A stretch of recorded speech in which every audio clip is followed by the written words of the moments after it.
Merhaba dostlar, ben Deniz Sarı, YouTube kanalıma hoş geldiniz. Bugün köy evimizdeyiz. Biliyorsunuz tam zamanlı olarak köy evimizde kalamıyoruz. Çünkü Ari'nin okulundan dolayı hafta içleri özellikle Akçay'dayız. Yaklaşık 15 gün önce kayınpederimi kaybettik maalesef. Kalp krizi geçirdi. Buradaki düzenlemelerde, köy evindeki birçok işin yapılmasında onun emeği var. Hem onun yaptığı işleri sizlere bugün göstereceğim hem de Muğla'dan bir misafirimiz var arkadaşlar. Misafirimizi tabii ki siz de tanıyorsunuz. Hepinizin bildiği üzere Tolga Yalçın bugün köy evimizde bizi ziyaret edecek. Onunla bir söyleyişi gerçekleştireceğiz. Bu söyleyişi onun YouTube kanalından izleyebilirsiniz. Aynı zamanda şu anda izlediğiniz videoda da Tolga Yalçın kimdir? Bununla ilgili bir röportajımız olacak. Yine kayınpederimin şu ana kadar yaptığı işleri sizlere göstermek istiyorum. Buradan da onu sevgi ve özlemle anmış olalım. Şimdi hazırsanız yayınımız başlıyor.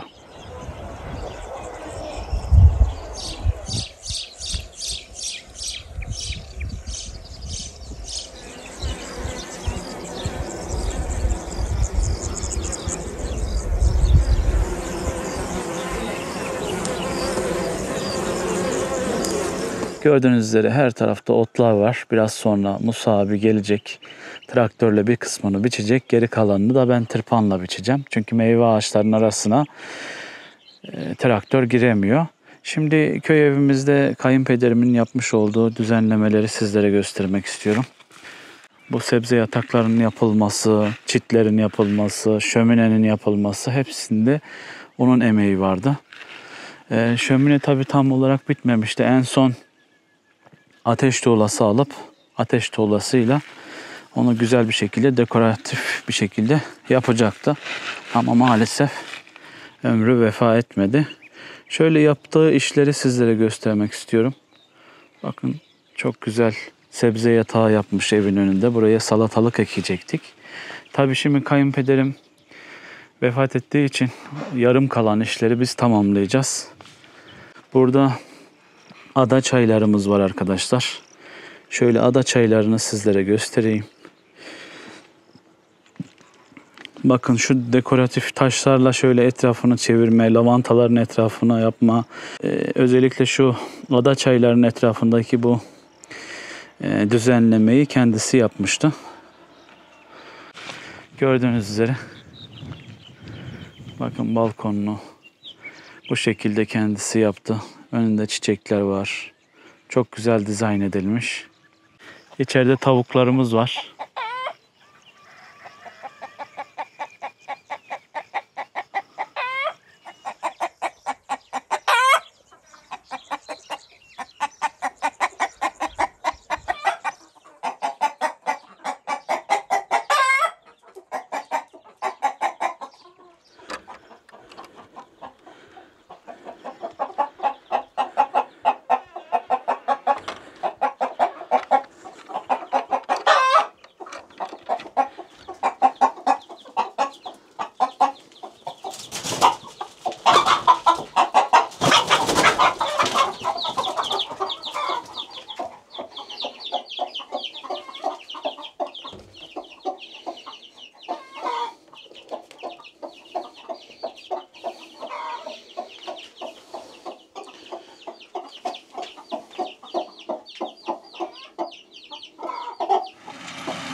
Evet arkadaşlar, şu anda arazimizin içinde bulunan otları biçiyoruz. Sağ olsun komşumuz Musa abi geldi. Traktörle biçiyor. Ben de ağaçların etraflarını tırpanla biçiyorum.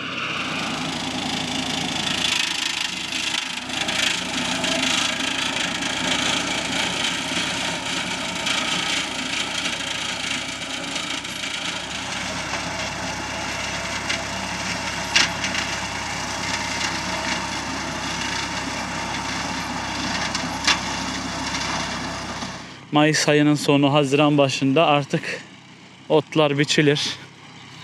Otla mücadele vardır. Biz de buradaki otları komşumuza verdik. Biçip kendi hayvanlarına götürecek kışlık olarak. Hem fidanlarımızın etrafı açılmış olacak. Şöyle gördüğünüz üzere burada lavantalar var. Fidanlarımız yol boyunca var. Yine sınırlara yakın yerlerde meyve ağaçlarımız var. Onları etrafını açıp hava almasını sağlayacağız.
Şimdi körüğümüzü yaktım.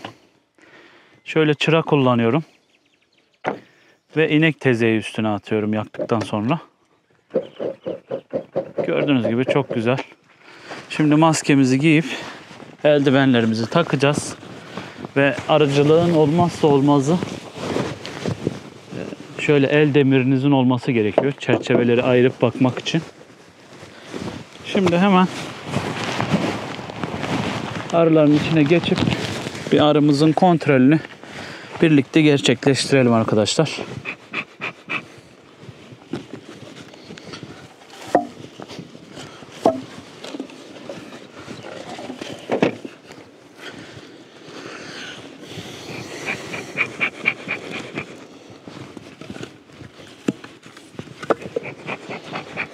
Bayağıdır biz şeye bakmıyorduk. Şimdi dalak atmış. Keşke boş çerçeve atsaydık.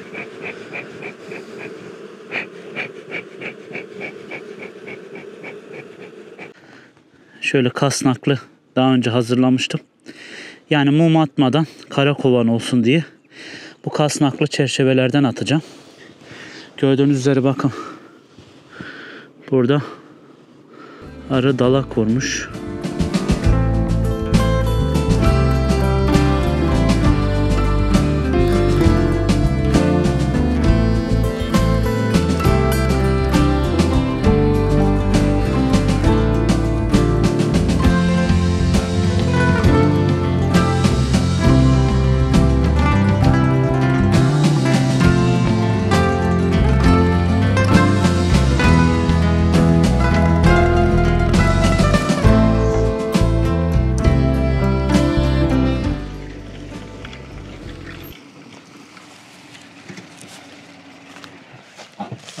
Hoş geldin. Hoş buldum. Gel Tolgacığım. Hoş geldin. Nasılsın, iyi misin? İyiyim abi, seni sormalı. İyiyim valla. Şöyle mikrofonu takdim edeyim Çeyrek sana. altın gibi. Aynen. Gelir gelmez hemen videoya Şöyle başlayalım. tamam. Her böyle Kuzey Ege'ye geldiğimde diyorum ki ya burayı Allah özene bözene yaratmış diyorum. Sağ ol. Teşekkür Çok böyle sarıyor, sarmalıyor ve diyorum ki ya ülkemiz ne kadar güzel ya. Bu arada izleyicilerimizden bilmeyenler varsa Tolga arkadaşımız Tolga Yalçın. Kendi YouTube kanalı var. YouTube kanalında da çok güzel içerikler üretiyor. Eksik Şehirden olma. köye göç eden insanların hikayelerini çekiyor. Ben de burada köy evi inşa ettikten sonra 2 yıl önce Arıtaşı köyünde karşılaşmıştık. Orada görüşmüştük. Şimdi dedi ki yeni halini gelip çekmek istiyorum. Evet. Şimdi Tolga da beni ziyarete geldi. Evet. Ben de gelmişken dedim bir video çekeyim. Eyvallah, eyvallah. Teşekkür ederim. O zaman İşlerin- geçelim. Yavaştan. İşlerin arasına da bana vakit ayırdığın için ekstra teşekkür ediyorum. Yo, ben Evet. teşekkür ederim. Çok sağ ol. Eyvallah. Geçelim o zaman. Haydi.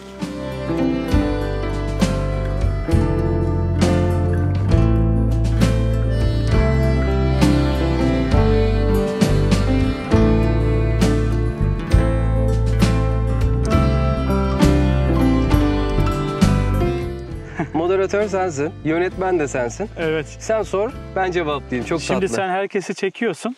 Ben dedim gelmişken ben de Tolga'yı çekeyim dedim. Böyle yok Değil ya mi? ama dedim. Herkesi çek. Bu kez biz çekeceğiz dedim. Evet. Ya güzel. Neden güzel? Biz bu çekimleri hani ne amaçla yapıyoruz? Tabii bu bizim profesyonel işimiz. Hani bunu aslında ilk tabii ki bir iş olarak para kazanma amaçlı yapıyorsun ama amaç bir yerden sonra artık para kazanmayı geçiyor. Çünkü sadece para kazanma amaçlı yapılacak çok fazla iş var. Hani ticaret yaparsın, borsa ile ilgilenirsin, al sat yaparsın vesaire. Ama bu işte hem hayatını idame ettirdiğimiz bir iş hem de insanlara şimdi mesela ben artık bugün ışık kaçtı. Hani senin çekimini yarın yaparız. Senin burada kurmuş olduğun bir düzen var. Buraya kendine bir yatırım yaptın.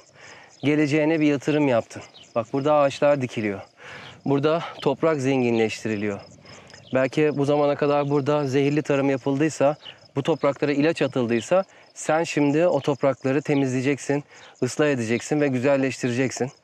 Ve burada kendine bir hayat kuruyorsun, düzen kuruyorsun. Çiftçilik yapıyorsun, hayvancılık yapıyorsun, arıcılık yapıyorsun. Muazzam işler yapıyorsun. Şimdi biz bu videoları çektiğimiz zaman ne oluyor? İnsanlığa bir umut oluyor. Diyor ki ben de yapabilirim. Bak Deniz yapmış. Demiş, diyor ki adam gitti. Orada bak yatırımını yaptı. Evini aldı. Arsasını aldı. Burada kendisine böyle bir düzen kurdu. O da evli ve çocuğu var. Nasıl bir düzen kurdu? Çocuğu belki Akçay'da okutuyor. Belki biraz daha böyle merkez bir ilçede yaşıyor. Ama aynı zamanda çocuk büyüdüğü zaman belki ileride kendine kaçıp gelebileceği bir emeklilik alanı yaptı. Yani bu umudu verebiliyorsun. O açıdan yaptığımız işi çok seviyorum. Çok severek yapıyorum. Böyle senin gibi güzel insanlarla tanışma fırsatım oluyor. Onların hayatlarından kendim de bir şeyler katıyorum hayatıma.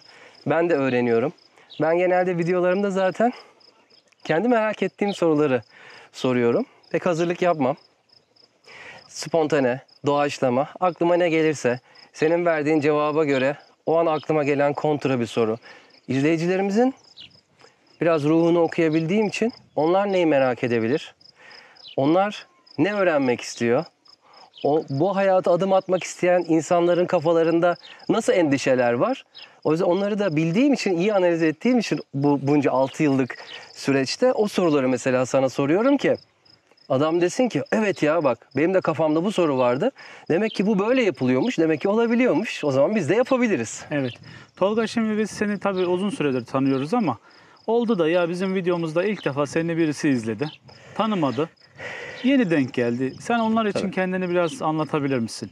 Tolga Yalçın Olur. kimdir? Olur. Şöyle oturalım mı? Tabii Öyle. böyle geçelim. Hem oturalım Hı hı. hem sen yoldan gelmişsin, yorgunsundur. Evet, teşekkür Seni ederim. böyle direkt hemen şey yaptık. Estağfurullah. Mikrofon uzattık sana. Yok hiç önemli değil. Estağfurullah. Ben konuşmayı anlatmayı çok seviyorum. Hep de böyle ben sorduğum için, insanlardan böyle cevap aldığım için böyle fırsatlar böyle yakaladığım zaman çok mutlu oluyorum. Kendimi ifade etme şansım oluyor insanlara. Abi ismim Tolga, soyadım Yalçın. İstanbul'dan biz de 6 yıl kadar önce Muğla taraflarına göç etme şansını bulduk diyeyim. Orada kendimize güzel hayatlar kurduk, güzel insanlarla tanıştık. Çocuk oldu, işte 2 yaşındayken çocuğumuz biz bu kararı aldık. Bizim ilk motivasyonumuz oydu. Hani çocuğumuzu daha sakin, daha güzel, daha iyi şartlarda büyütelim istiyorduk. Çünkü biz 90'lar çocuğu olarak genelde hayatımız hep böyle sokaklarda koşturarak, arkadaşlarımızla bisiklete binerek, işte kaykayla kayarak, dizlerimizde yaralarla büyüdük. Ağaçlara çıkardık, meyveler yerdik. Çocukluğum benim yaz aylarında Florya'da geçerdi. Kış dediğimizde bizim evimizin önünde Beşiktaş'ta, şu anda Beşiktaş Plaza'nın olduğu arsada 56 diye bir top sahamız vardı. Toprak sahamız vardı. Arkası da basket sahasıydı. Bütün gün orada deli danalar gibi koştururduk. Kan ter içinde kalırdık. Ondan sonra koştururduk kana kana böyle. Caminin tuvaletinden ağzımızı musluğa dayayarak su içerdik. Sonra acıkırdık, koştururduk. Anneannem bize yarım ekmek köfte yapardı. Pişi yapardı. İçine böyle reçeli basardı. Yerdik, sonra yine koştururduk. Yani neydik? Özümüzdü. Özümüz enerji, koşturma, yorulma, ondan sonra uyuma. Şimdiki çocuklara bakıyorum. Şehirlerde çok zor büyüyorlar. Ellerinde tabletler, anne baba çalışıyor. İşte şanslı olan çocuklar spor yapma şansı buluyor. İşte ben de çocuğum benim gibi büyüsün istedim. Şimdi de çok mutluyuz. Ben Ortaca'da yaşıyorum şu anda. Orada mahalle kültürü hala var. Okul eve çok yakın. Yaman yüzüyor. Gençlik Spor Kulübü evimize çok yakın. Bisikletle gidiyor geliyor. Annesinin eşliğinde. Sonra okula da yürüyerek gidip gelebiliyor. Markete gidiyorum diyor. Baba ben bakkala gidiyorum diyor. Para ver bakkala gideceğim diyor. Ben de işte veriyoruz, gidiyor geliyor. İlk zamanlar takip ettik, çok dikkatli. Dolayısıyla çok mutluyuz. Yani bizim motivasyonumuz da buydu diyeyim. Sonrasında da YouTube Evet. serüvenimiz var. YouTube kısmını merak ediyor insanlar. Nasıl başladın? Ya evet, asıl serüven o. Benim biraz hikaye farklı. Şimdi genelde hikaye köye göç oluyor. Ya senin hikayende olduğu gibi tesadüf eseri işte bir köy videosu çekiyor ve izleniyor. Sen onu meslek haline getirmeye çalışıyorsun. Kimisi diyor ki ya köye göç ederiz, ne yaparız? İşte bir YouTube kanalı açarız. Köy videoları çok izleniyor. Bunu daha gelmeden plan dahilinde tutuyor. Olabilir. Bu da bir tercih ve seçenek. Benim biraz farklıydı. Ben şehir hayatında yaşarken YouTube kanalını açma kararı vermiştim. YouTube kanalı açtığım için köy videolarını çekmeye başlayıp bir vesileyle sonrasında o sayede biz de köye göç etme kararımız daha belki ileride olacak bir plan öne çekilmiş oldu. Sonra buraya geldiğimizde kendi hayatlarımızı çekmeye başladık. Burada yaptığımız, yapmak istediğimiz zehirsiz tarım, sürdürülebilir bir yaşam, başka bir hayatın mümkün olduğunu görmek, permakültür, ekolojik tarım, doğa dostu binalar, geleneksel yapı teknikleri, genelde işte bu tarz konular üzerine eğildik. Yeni hayata adım atan insanlar böyle çevremizde olmaya başladıkça onların hayat hikayelerini çekmeye başladık. İşte birbirimizden fikir alışverişleri yapıyorduk. Yani herkesin motivasyonu, herkesin hayattan beklentisi farklı olduğu için hepimiz parmak izleri gibi. Kimisi pandemi yüzünden geliyor, kimisi belki bir hastalığı var, o yüzden geliyor. Kimisi mutluluğu arıyor, huzuru arıyor. Hepimiz huzuru aramıyor muyuz zaten? Sakin bir hayat aramıyor muyuz? Bunları irdelemek aslında bende bir yerden sonra artık böyle bir sosyolojik analiz, sosyolojik inceleme gibi olmaya başladı. Yeni insanları tanımak, kendi merak ettiklerimi onlarla paylaşmak, kendi bildiklerimi onlarla paylaşmak, bu bilgi alışverişi beni çok mutlu etmeye başladı. Bana çok değerler kattı.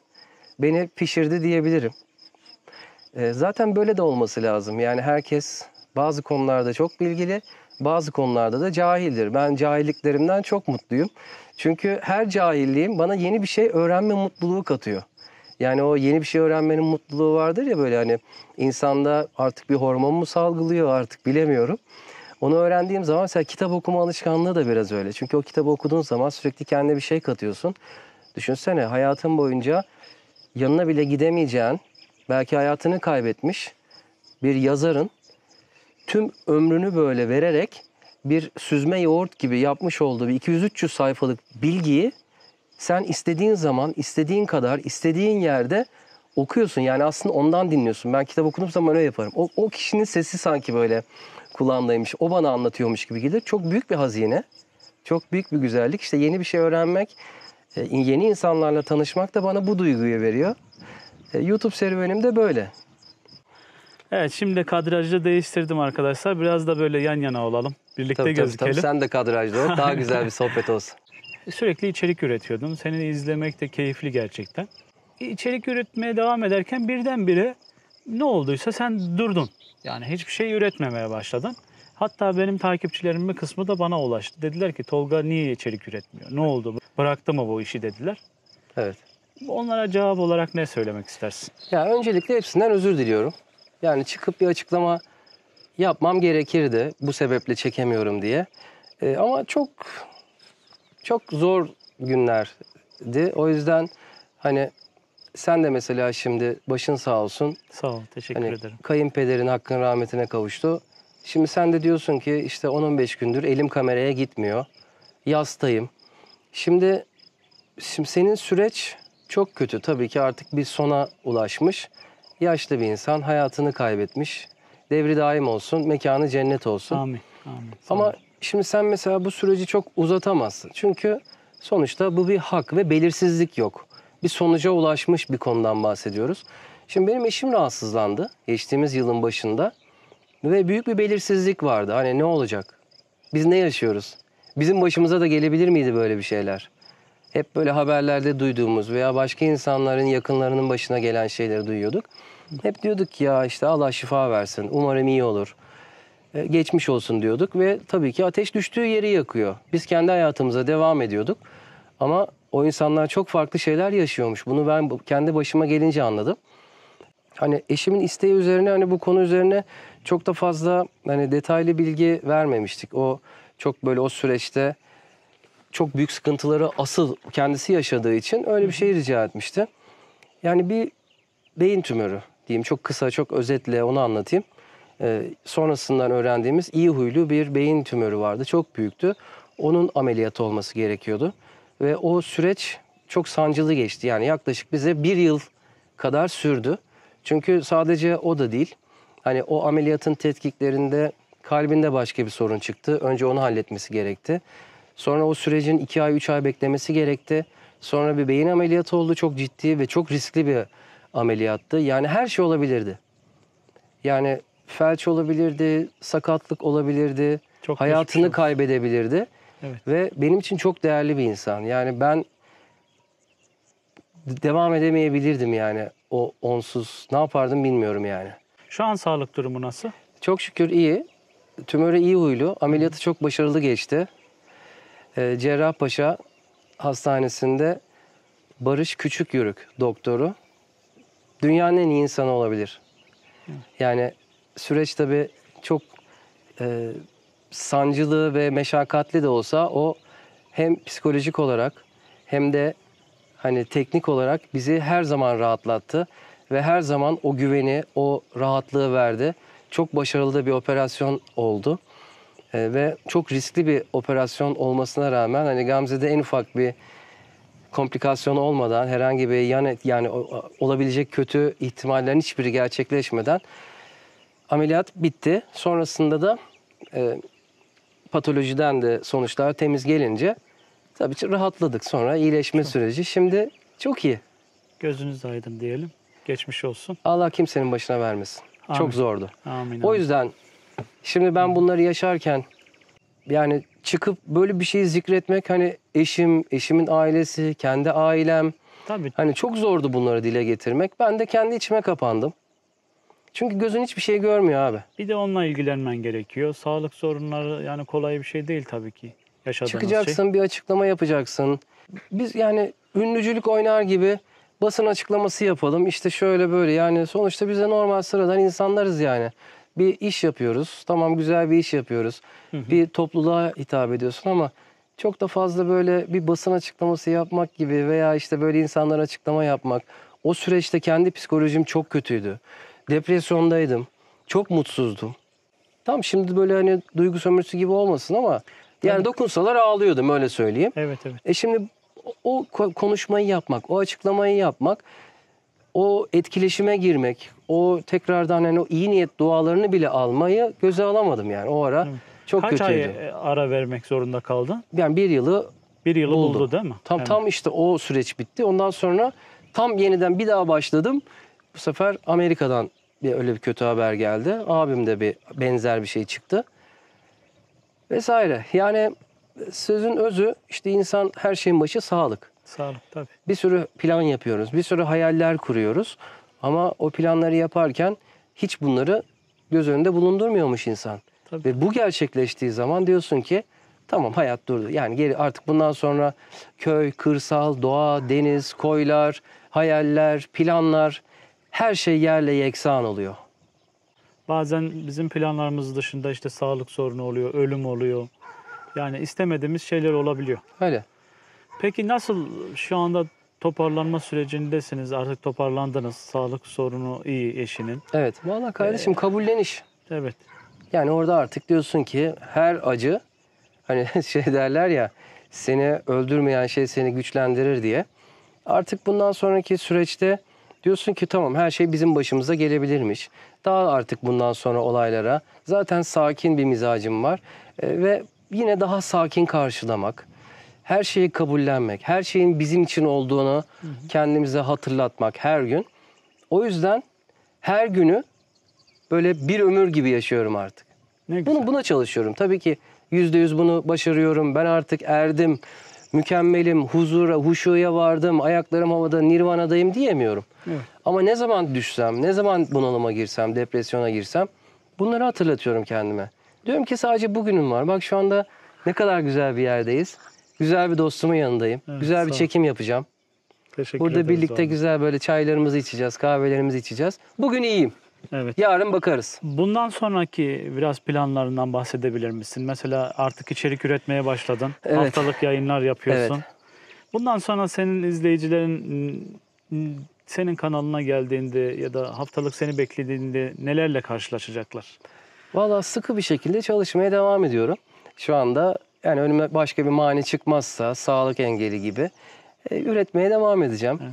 Şimdi benim yapmak istediğim iş hep böyle hani yolun başından söylemiş olduğumuz mottomuz yaşa bu hayatı, erteleme, hayallerini gerçekleştiren insanlarla benzer hayalleri kuran insanları buluşturmak, onlara o hayalleri, o hayatları göstermek, gerçekleşen hayatları göstermek.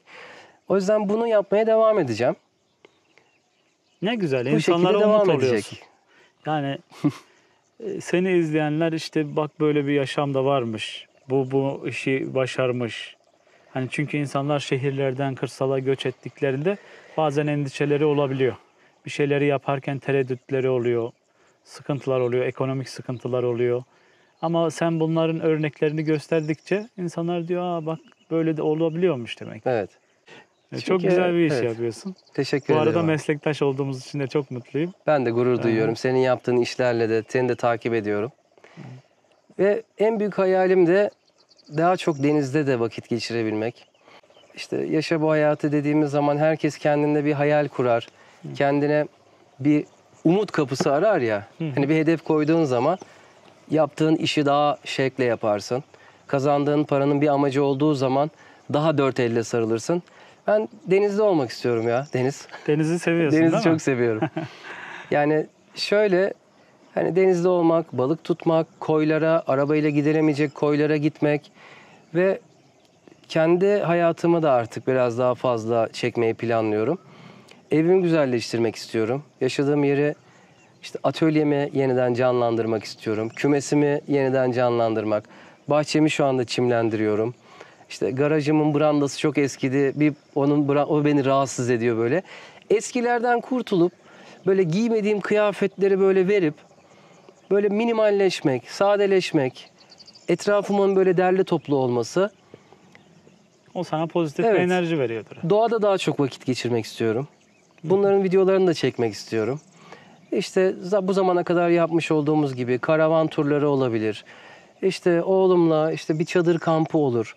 Bir teknem olursa onunla bir tekneyle bir koya gidip orada birkaç gece geçirmek. Teknede uyumak, balık tutmak, ateş yakmak. Yani bunu istiyorum. Sakin bir hayat, insandan uzak.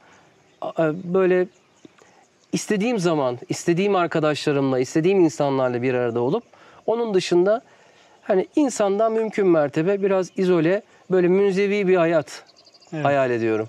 Ha, ne güzel. Yani tabii bu arada hani başka insanlara, başka hayatlara değinirken aynı zamanda kendi hayatını da konu alan videolar çekiyorsun zaten. Evet. Burada da o hayallerini umarım kavuşursun. Çok Onları da teşekkür yavaş ederim. yavaş izleriz. Evet. Takipteyiz zaten. Bu arada tekrarlayayım. Tolga Yalçın'ın YouTube kanalını yine yorumlarda bırakacağız. Aynı zamanda açıklama kısmında. Şu anda da ekranlarda zaten YouTube kanalının ismi de, linki de geçiyor. Kendisine abone olarak destek olabilirsiniz arkadaşlar. Çok teşekkür ediyorum biz o kardeşim. zaman Eksik olma. Yarın başlayacağız çekime. Evet. Bugün geçelim, dinlenelim. Aynen. Tamam. Aynen. Çaylarımızı içelim. Çok şu anda çay içmek istiyorum. Aynen, tamamdır. Teşekkürler. Çok teşekkür ederim dostum. İyi ki varsın. Sağ olun, teşekkürler. Bugün köy evimizde yaptığımız gündelik işleri sizlere gösterdim. Aynı zamanda Muğla'dan ziyaretimize gelen Tolga Yalçın arkadaşımızla yarın bir videomuz çekilecek. Köy hayatına dair deneyimlerimi paylaştığım bu videoyu Tolga Yalçın'ın YouTube kanalından izleyebilirsiniz. Bir sonraki videomuzda görüşmek dileğiyle. Hoşça kalın, sağlıcakla kalın.